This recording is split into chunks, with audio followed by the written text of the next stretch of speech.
Taxes, taxes, taxes. A hot topic at the moment with the government, right? Who should get more and why it should be spread across. Now, the common theme is rob the rich to pay the poor, or as the Greens call it, rob the multimillionaires and billionaires to pay for the poor. Is that the real story? I don't think it is. Here's the reality. Every single dollar that you earn gets taxed. The worst part about PAYG is that you get taxed as you earn it. What does that mean? If I earn $1,000 during that week, I automatically get taxed a certain amount of money. Could be $30, $300, $400.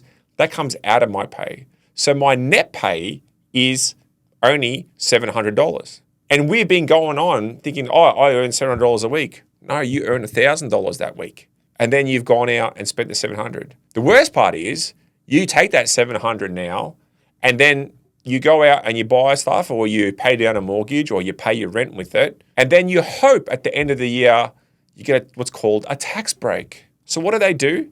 They take your money first, they go out and spend it all, or rack up a whole bunch of money. And then they say to you, oh, hey, I'm going to be generous to you. I'm going to give you some back. Does that sound crazy to you? Does that sound like the way it's supposed to be?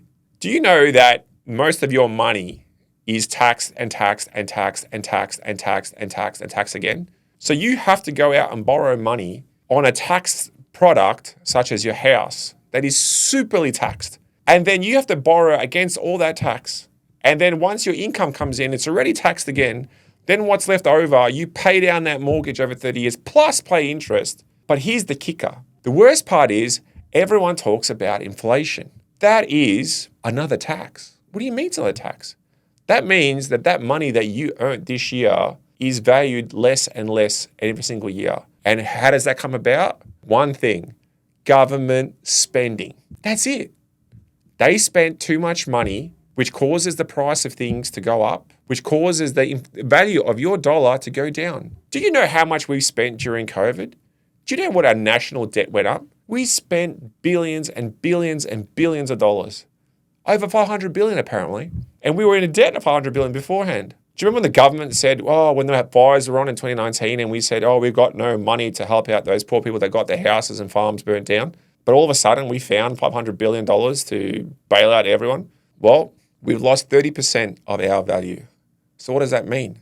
That means if you had $100,000 saved 3 years ago, that the current value is only worth $70,000 by doing nothing. By you saving and keeping that money inside your bank account, you've lost 30% of its value.